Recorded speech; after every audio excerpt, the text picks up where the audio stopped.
星級論證。Hello， 大家好，我係 Alan 啦。咁做咗幾個禮拜110嘅淡倉啦，咁我暫時就覺得110去到現水位咧都要唞一唞先啦。淡倉就可能冇咁快可以衝到落去啊，喺45蚊呢個位置。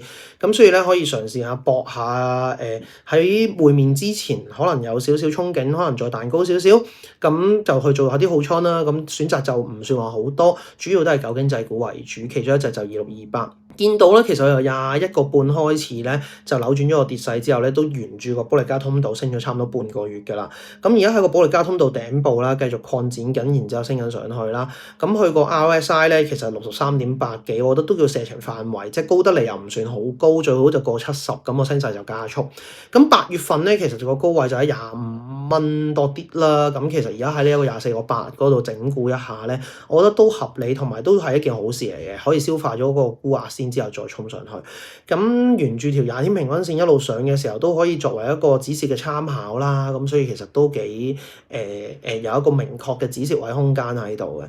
咁 MACD 階段2準備擴闊啦。咁如果橫行多陣嘅話，可能做埋個收窄先咧，咁就最 perfect 啦。咁所以如果做好倉咧，可以唔使急，就即管等下24個半呢啲位置，睇下會唔會有機會入到場啦。咁20天平均線一路上緊嚟，可能就23蚊度做一個止蝕。咁其實你而家入場咧就預佢破頂㗎啦。咁如果破頂嘅話咧，頭先個止蝕就過半啦。咁所以上望都要3蚊度，即係你都望緊26、7蚊呢啲位置㗎啦。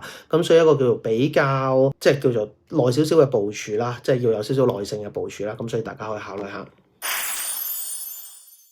隨住中美貿易戰嘅局勢咧有所緩和之後啦，上個禮拜咧港股反覆完一輪之後咧，喺禮拜尾咧都收復翻26,000點嘅關口啦。咁啊，見到個股方面啦，中人壽咧係今個禮拜咧一直都隨住大市咧有所整固噶，不過咧整體走勢咧都喺高位度徘徊住嘅。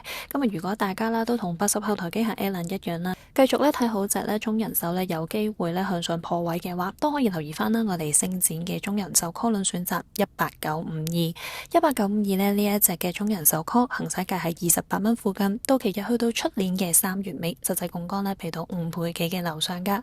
嗱，假如啦2628咧係參考價24個半嘅話，呢隻18952嘅對應翻理論價值咧就大概1毫7仙8。